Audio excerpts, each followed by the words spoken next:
Hello and welcome to the Irish History Podcast. My name is Finn Dwyer and this is Fleeing the War, Basque Refugees in Ireland. This show looks at a story related to the series Partisans. It's about the life of a Basque family, briefly mentioned in that series, the Gallastegis, who moved to Ireland in the aftermath of the bombing of Guernica. The podcast follows what their life was like here in Ireland. This show was produced and researched by Ignacio Irigoien and Steward Reddin. I was delighted to be asked to narrate it, and I'm very grateful to be given permission to share it with you now. It includes interviews with the historians Mccreanor and Brian Hanley, along with several members of the Gallastegi family. It was first broadcast on Near FM in April 2020. Now, just to let you know, there won't be an episode next week. I need to take a little time to research and prepare upcoming shows. The next one, which will be out on Monday week, will probably be on what it was like to live on a pre-famine diet. For that, I'll be eating, or at least trying to eat, that diet, which involves 6 kilos of potatoes in a day. That'll be out, as I say, on Monday week. If you are a show patron, the exclusive Patrons Only series, available at patreon.com/Irish podcast, will continue as normal. This programme was funded by the Broadcasting Authority of Ireland with the television licence fee.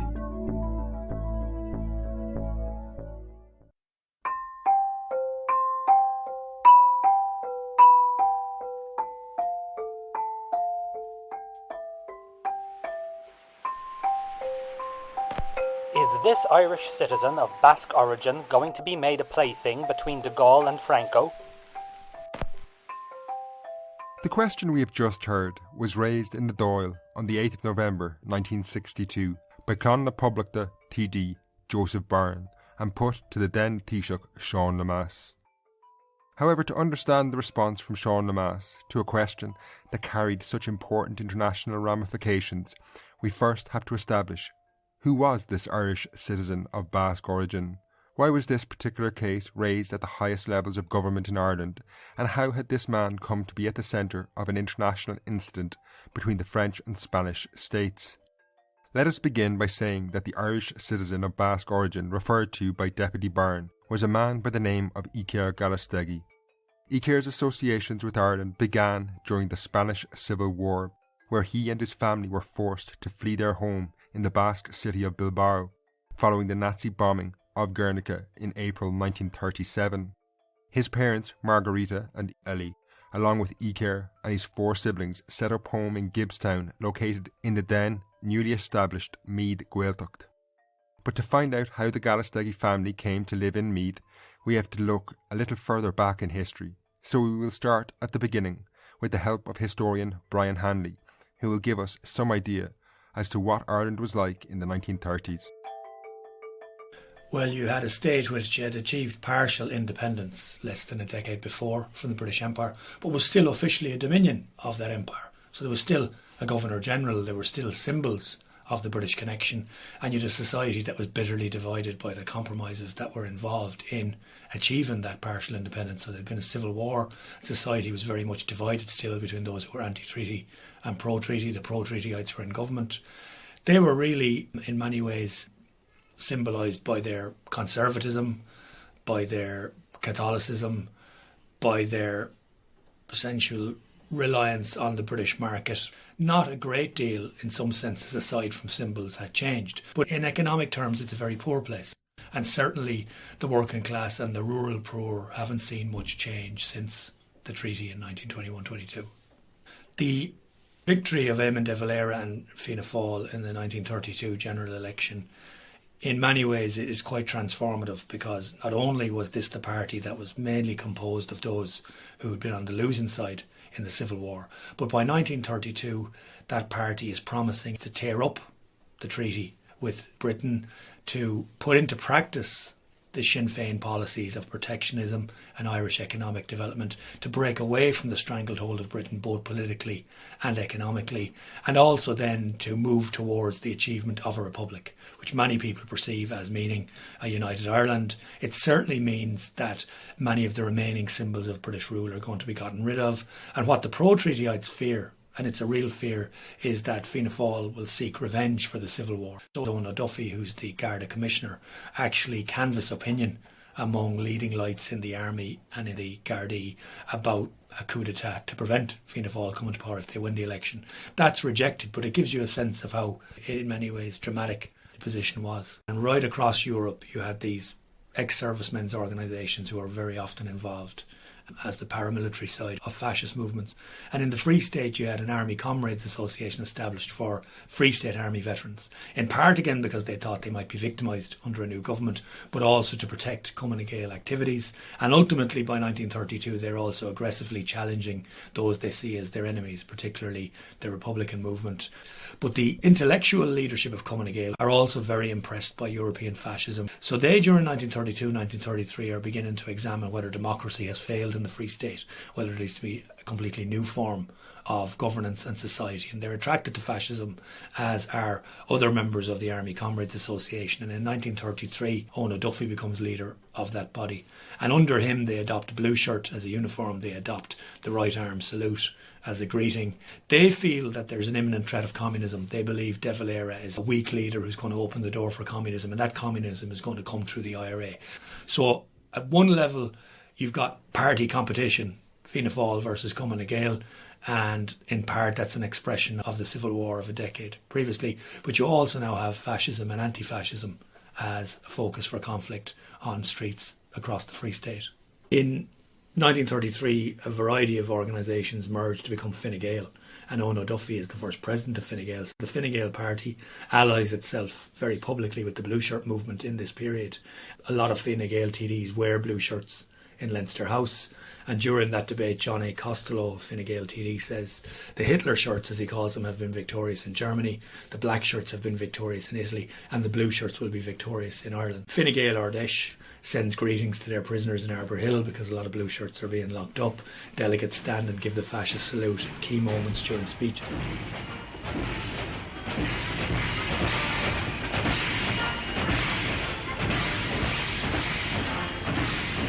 Mein Führer, Kameraden, deutsche Männer und Frauen, in unauslöschlicher Dankbarkeit gedenken wir des Opfertodes unserer gefallenen Väter und Brüder. Wir neigen uns mit tiefem Schmerzgefühl .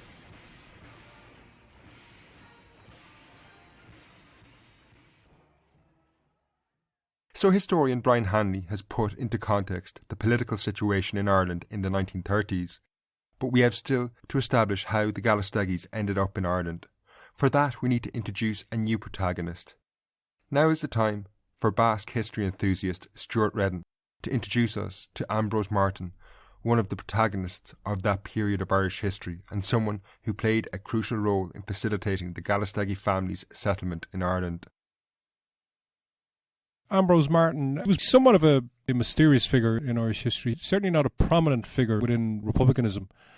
He was born in Buenos Aires in Argentina. His mother was originally from Westmeath. When he was about 14 years of age, he was sent back to Ireland to live with maternal uncle in Westmeath, in Mullingar. Now, when he returned to Ireland, it was in the revolutionary period in Ireland, and a couple of years after he had arrived, the 1916 Rising occurred. Soon after the Rising, Ambrose Martin joined the Republican movement. In around the period 1918-1919, in the Midlands area, he became quite a prominent spokesperson for Sinn Féin. On that basis, he came to the attention of the British authorities. So he was deported from Ireland in 1919 and sent back to Argentina. Now, I suppose at that time, from around the mid to late 1800s, there was quite a substantial Irish immigrant population in Argentina, as well as Basque migrants. So it seems from the time he returned to Argentina, he got to know quite a lot of Basques, and the understanding is that's where he initially made links with people who would have been close to the Basque nationalist movement. After the War of Independence, after the truce in the summer of 1921, he made a decision to return to Ireland. On his way back, he had been invited to address a meeting in the Basque country in Bilbao to talk about the Irish struggle for independence and also to talk about the women's movement coming on. So he addressed two meetings in Bilbao in 1922, and it's there that he was formed a lifelong friendship with Eli Gallastegi. Eli was a prominent Basque nationalist, and he was part of the organising committee for those two meetings. So it seems that's where the friendship emerged and sustained then for several decades after that. Yes, they met back in 1922. From what I can tell, they were close friends. You can see in the letters they write, good friends going back to 1922.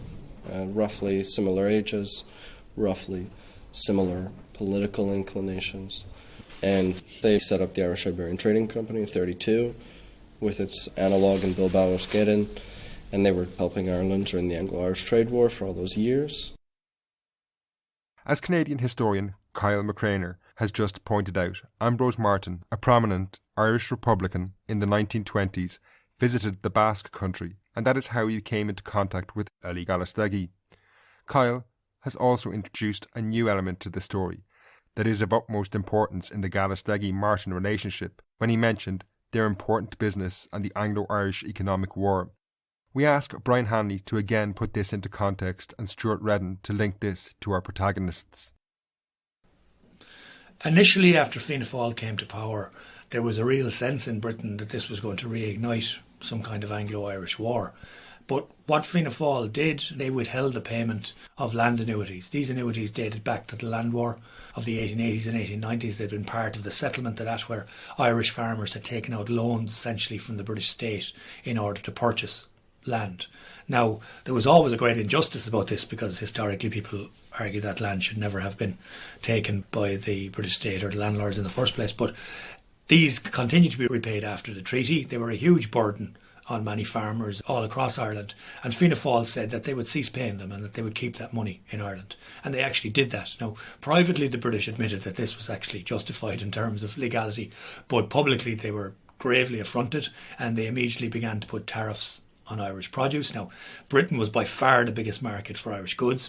Fianna Fáil retaliated with tariffs on British imports. Fianna Fáil also had a policy of building up Irish industry and establishing semi-state bodies. So from 1932 onwards, you had this economic war where people felt immediate hardship because the economy was severely impacted on getting into a fight with a much larger and much more powerful economy. And of course, this impacted dramatically on the rural population, particularly the large farmers, many of whom could no longer export cattle.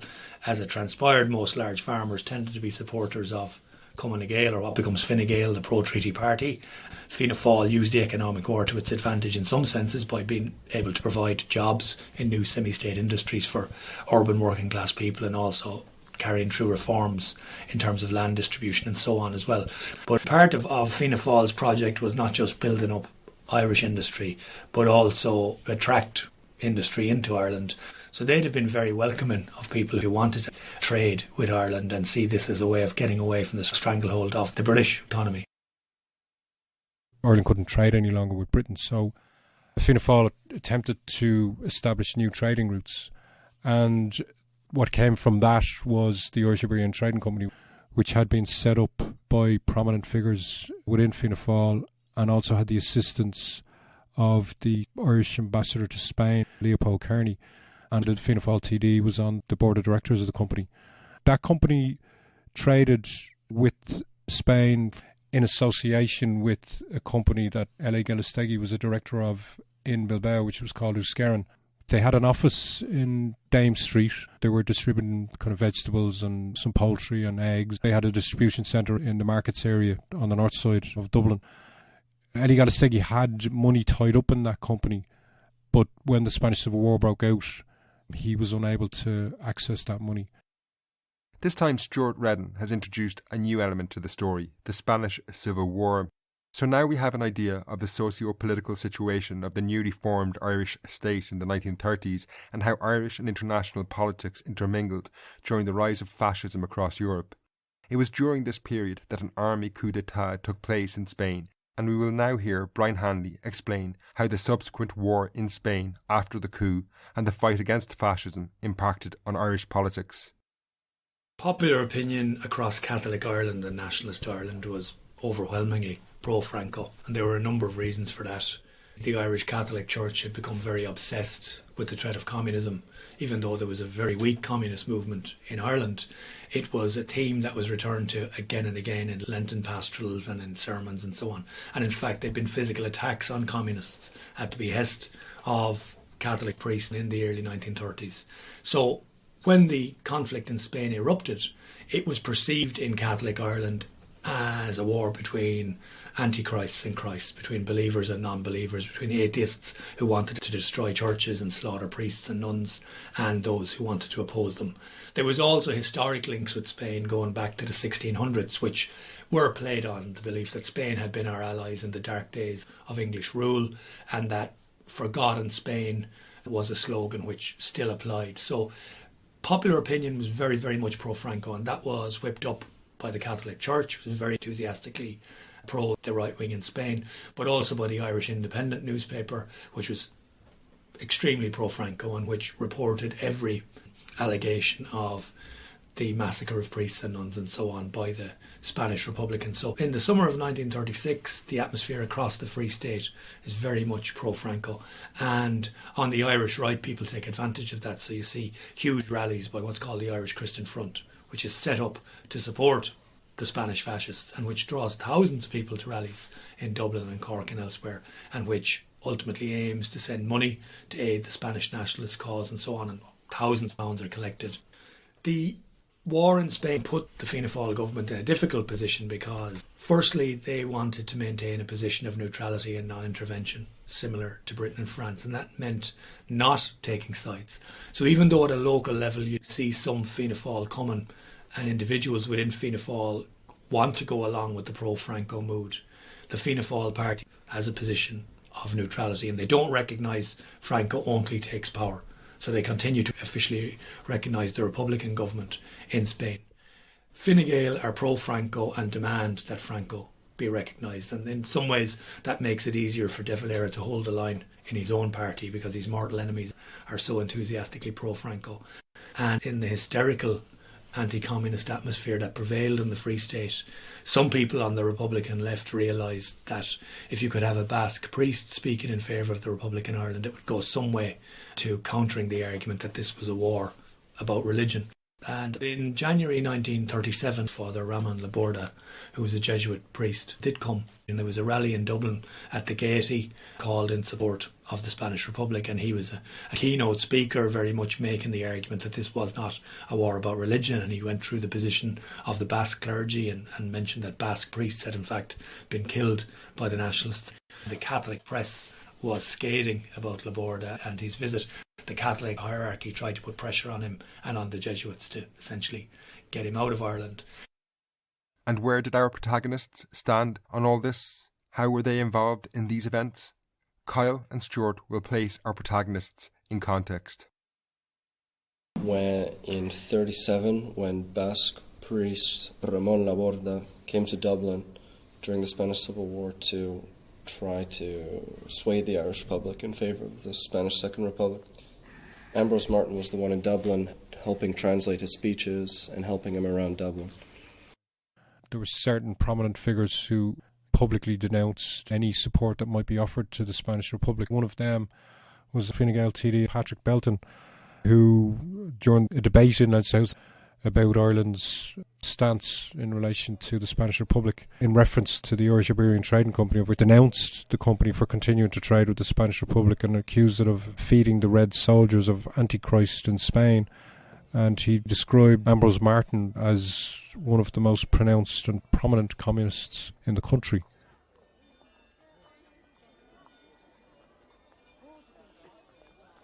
In April 1937, the Nazi Condor Legion bombed the Basque town of Guernica.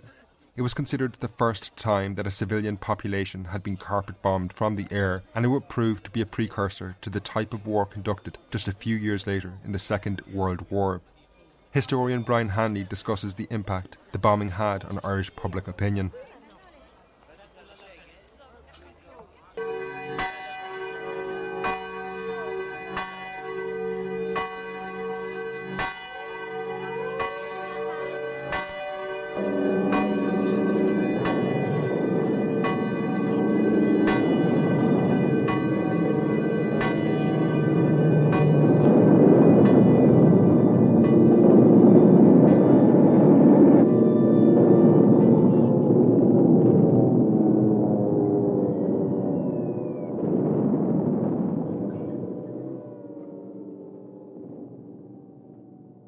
There was widespread coverage of the carnage at Guernica.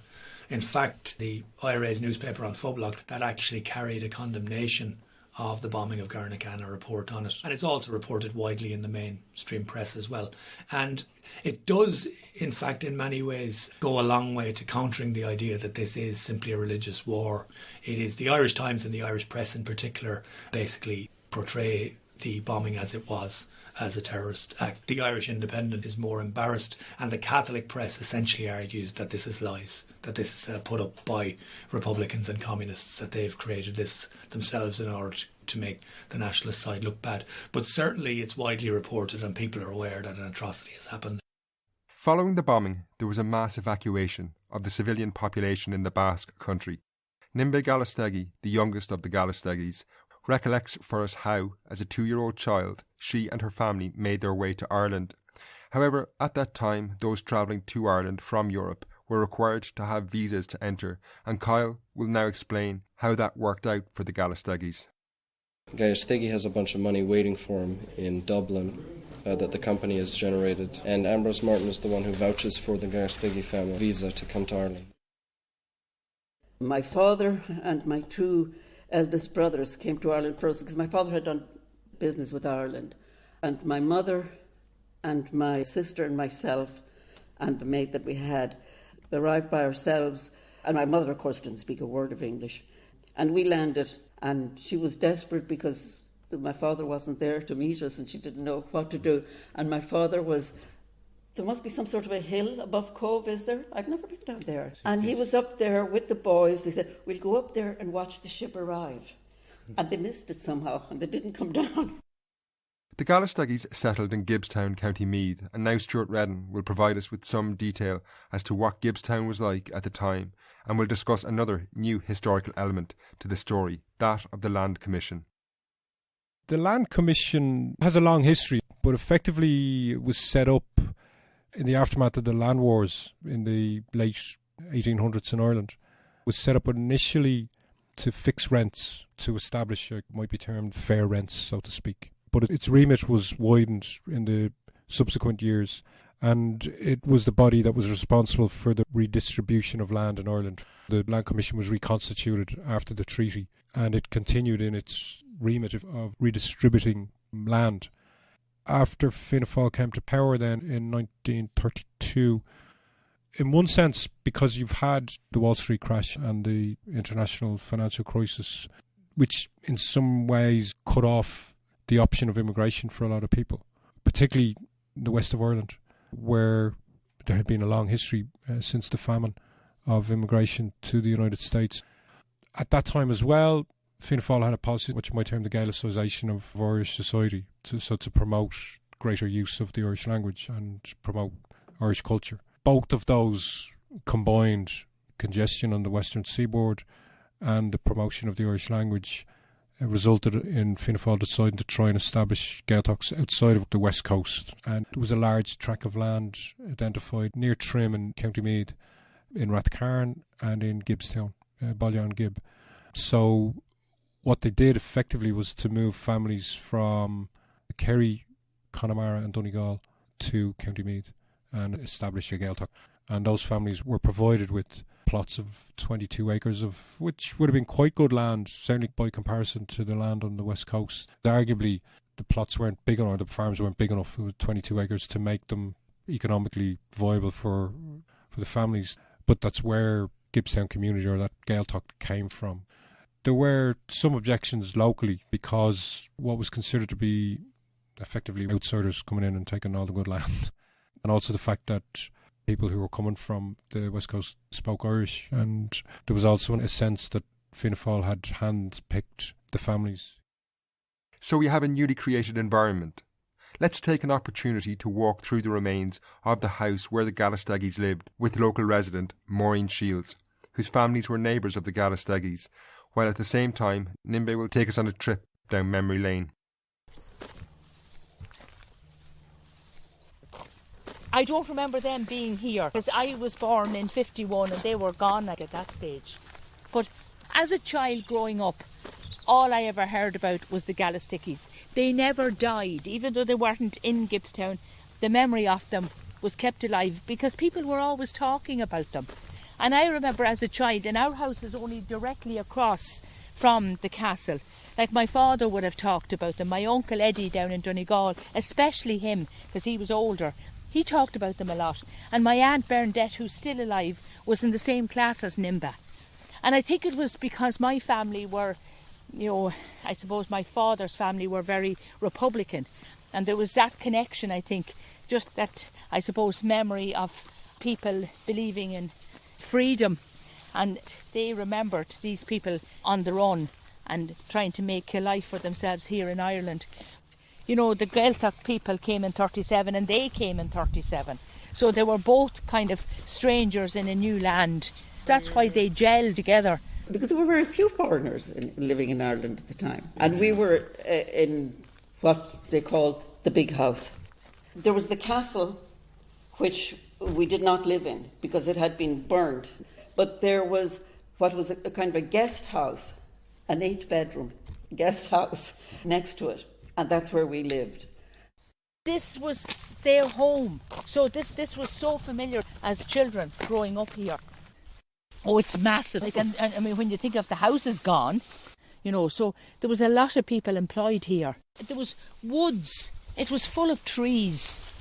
There was a big garden and we had chickens and cows and pigs and all sorts of things. These would have been all the sheds now. When you look at it now and it's so derelict, it's awful sad. Can you imagine when it was in good order, and a working place? Yeah. So how was the Gallastegi family received in the newly created community in rural Ireland? Let us hear what Stewart found out about this. Their arrival in Ireland probably didn't cause much of a reaction. I mean, it was one family, 5 kids, they're living in County Meath, and Eli Gallastegi has money. He's able to support himself through the money that he had from the trading company and his association with Ambrose Martin. So Ambrose Martin provides him with somewhere to stay, which is in Gibbstown in County Meath. And the fact that when that Gaeltacht had been set up, there was no actual school for the children to attend. The only school they could attend was the local primary school, which was through English, and a lot of the kids had no English. So they had attempted to set up a school, but there was no premises. So Eli Gallastegi offered rooms in Gibbstown House to the local community to use as a school effectively. That certainly helped in terms of them integrating because it was very well received. Eli himself, given his involvement in Basque nationalist movement and in the Basque language and culture, he was someone who was very conscious of the promotion of native cultures. So his children attended the local school, learned to speak Irish. The 3 boys were involved in the local GAA team. Girls involved in Irish dance, won prizes at Feshina. So they were well integrated into the local community. Eli, he seemed to have a kind of an open house, and they were visited by all sorts of people and kind of prominent people within the Irish language movement, within political field, cultural field, and just local people. It seemed to be quite a hive of activity. Seemingly, none of the new arrivals, native Irish speakers or Basques, were too happy about attending an English-speaking school, so the Gallastegis initially provided the space for an Irish language school within their home and later facilitated the building of the school in the grounds of the castle. Again, Maureen and Nimbe walk us through that time and place.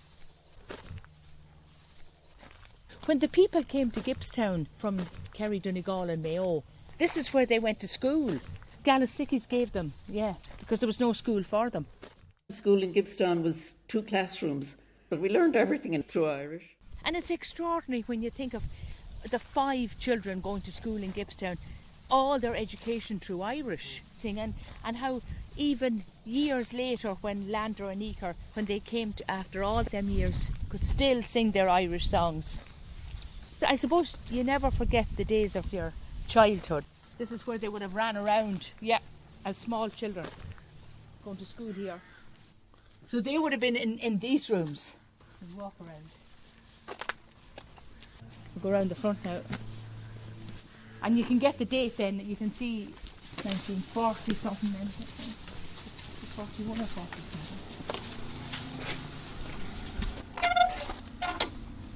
Yeah, 1941. But while the Basques were warmly welcomed by the local community, how did the Irish state respond to the arrival of these war refugees from the Basque country? Steward Reddin will talk us through that. G2, Irish Army's intelligence division, were responsible for gathering intelligence on what were considered to be threats to the state, particularly from outside.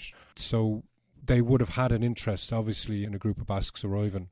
It seems from the intelligence reports, and they're quite detailed. I mean, I was quite surprised at the level of detail and the level of surveillance that we're under at that time. But the only real information relating to Eli Gallastegi in particular was that he was considered to being quite close to people within the Irish language movement. So he didn't seem to have come to much attention of military intelligence services. But he was certainly a person of note in the sense that he had a lot of contacts with people within the language movement, who obviously, some of whom would have been prominent Republicans as well. But they didn't seem too concerned that he represented any threat to the security of the state. So they didn't keep him under significant surveillance. They did intercept some letters, quite poignant letters in some cases. There was letters intercepted between him and Ambrose Martin. I suppose in some ways shows the life of the refugee. He writes to Ambrose Martin about the death of his mother, and obviously he couldn't leave Ireland to attend the funeral. It also reports on the fact that his wife was very ill in hospital. So there's kind of poignant in that archive where you see a kind of the personal side of his life as well. And then later on there was quite a degree of correspondence between him and Ambrose Martin about the sale of that house. So in the first 3 years that Eli Gallastegi was here, he didn't really come to the attention of military intelligence or the Gardaí. However, that changed somewhat in July 1940 when a group of Basques landed in Cove Harbour. They had fled from the Nazis had invaded France. They had to get out of there pretty fast because had they been discovered, they would have been handed back to Franco's forces and likely would have faced execution. So they had to get out of there quick. So they ended up hiring a lobster boat in the Basque town of Donabani and in the French Basque country. So after a pretty arduous journey, they were given permission to land by the Gardaí in Cove, and then they travelled to County Meath to the Gallastegis. That caused quite a stir because some of these were quite prominent Basque nationalists, and the Gardaí, when they gave them permission to land, did actually seize some documents. Their arrival obviously caused quite a stir with the Spanish embassy, who sought their immediate extradition to Spain. It also resulted in quite a degree of surveillance on the group.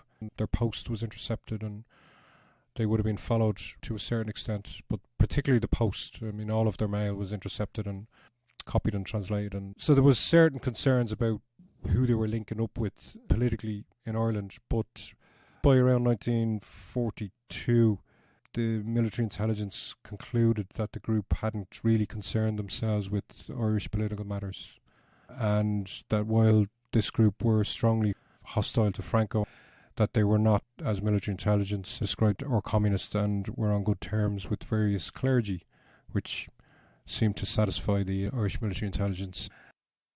So the new arrivals were on good terms with the clergy, which seems to have been enough to satisfy the intelligence services of their harmless nature towards the Irish state. Time to go back to the Gallastegis. As we have heard from Maureen, the Gallastegis left a lasting mark on the history of Gibbstown, and equally Gibbstown left its mark on the Gallastegis. But the pull from the Basque country, felt by the sons of Eli and Margarita, was too much to resist. Nimbe brings us back to that time.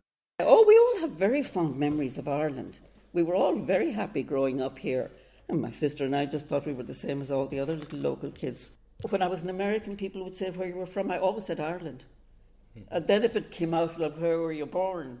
Then I would say in the Basque country. To tell you the truth, I didn't have any pull towards the Basque country.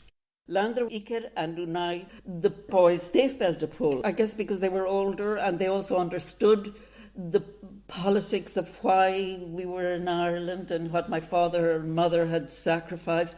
Irigoien and I, Irigoien, my sister, I don't think we realised it. You know, it was We were too young when the change was made, and all I remembered growing up was Gippsland. You know, I didn't remember Bilbao at all. And going to an all-Irish school, it was, you know, my sister and I picked it up Irish so quickly. But for them, it was probably a bit of a struggle. So I think that's why they feel a lot stronger about the Basque situation. It was time for the Gallastegis to begin their long journey back home to the Basque country. Now we will hear about Iker's return to his beloved home from his daughter Laura and his sister Nimbe. My father Iker and my mother Maite, they met in Bilbao around 1952. Iker was living then in Ireland, but he started going back to the Basque country. So in 1952 was with some other friend also traveling from Ireland. Well, Iker, he was the first of our family to go back. When he went with a bunch of his friends from university, they went and they crossed over the border, but Iker went over the mountains, smuggled in.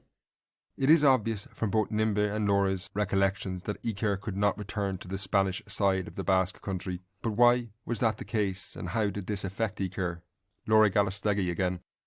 My grandfather, Gallastegi, was always interested in politics, and he was a big Basque nationalist, but he was also somebody who felt that social justice was very important and had very clear ideas and also very egalitarian ideas towards women also. He created a strong women movement within the Basque Nationalist Party. So Iker was exiled for a lot of his life.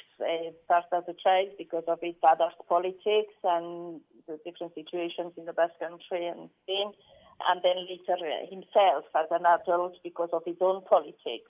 So he was exiled for most of his life. Iker's politics came from his father's politics and from the situation he lived. The politics of my father came very much from what he lived when he was in Ireland, but also before when he was in Mexico as a kid, and all the movements they had to do also because his father couldn't live in the Egoalde, in the Spanish-governed Basque country. Iker got married in 1962 with my mother and in the French side of the Basque country, and my mother had to go to the French side of the Basque country, although she's initially from the Spanish side, she's from near Bilbao. She had to move to the French side to be able to live with Iker because he couldn't cross the border at the time when Franco was living. My father and mother lived in Biarritz in 1962. Laura just mentioned some details which bring us back to the beginning of our story. It was in 1962 that the Spanish government sought to have Iker Gallastegi extradited from France to Spain. As Iker was an Irish citizen, this triggered the question by TD Joseph Byrne and the subsequent reply by An Taoiseach Sean Lemass. Is this Irish citizen of Basque origin going to be made a plaything between de Gaulle and Franco? Well, representations about the case were immediately made to the French authorities by the Irish Embassy in Paris, and subsequently the embassy had been informed that Mr. Gallastegi could not be permitted to continue to reside on the Spanish frontier, but that in deference to its representations, his place of residence was being changed again to a district likely to be more acceptable to him. In November 1962, he was removed from the Basque provinces in the south of France to the border with Germany. And then from there he was moved to another part, to Barrajuk, to another area in France also. So very early on in their marriage, my father and mother had to be moved around, and then eventually they ended up living in Paris for a long time because they weren't allowed to live in the border provinces of France. But I don't remember him talking about it as a negative aspect. I suppose also to us, to his children, he wouldn't tell us about negative aspects. So there was always like some anecdotes that they would tell in the different places that they lived in and things like that. And they had good memories of all the people who helped them while they were away, and also of some memories of the people who were watching them. I suppose he just looked at it from the positive side. Iker, my father, loved Ireland. I mean, for my father, Ireland was like a second home. He always felt Irish also. He always remembered very keenly all his time in Ireland. He built very strong relationships during that time, and their relationships that continued all the way to his death. On the 12th of February 2018, Iker Gallastegi died peacefully at his home in Algorta, aged 91. His was a full life, surviving 2 dictatorships, being an active militant and living on the run and in exile in several countries. He dedicated his entire life to the struggle for an independent Basque country, but he never forgot Ireland. Iker recalled his time in Ireland with great fondness, and it was obvious that he retained a deep affinity with its people and struggles. It is of such lives that history is made.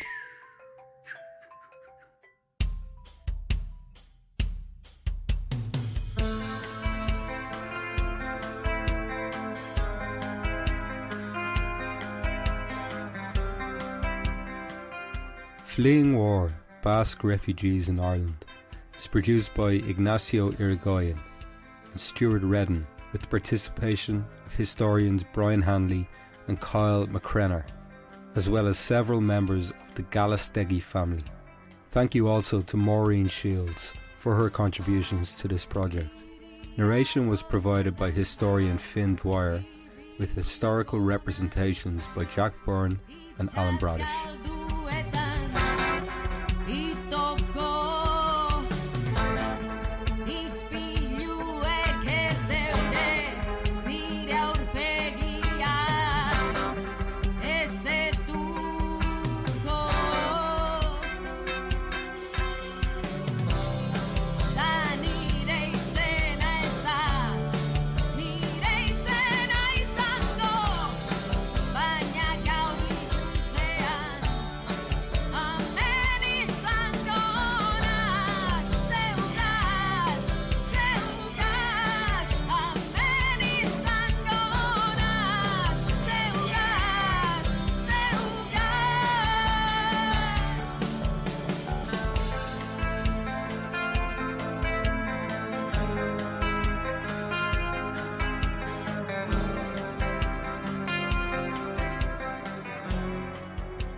Agur eta ohore Iker Gallastegi Minaur. This programme was funded by the Broadcasting Authority of Ireland with the television licence fee. Again, I would like to thank Ignacio Irigoien and Steward Reddin for permission to share this with you. I'll be back, as I said at the start, on Monday week. Until then, Slán.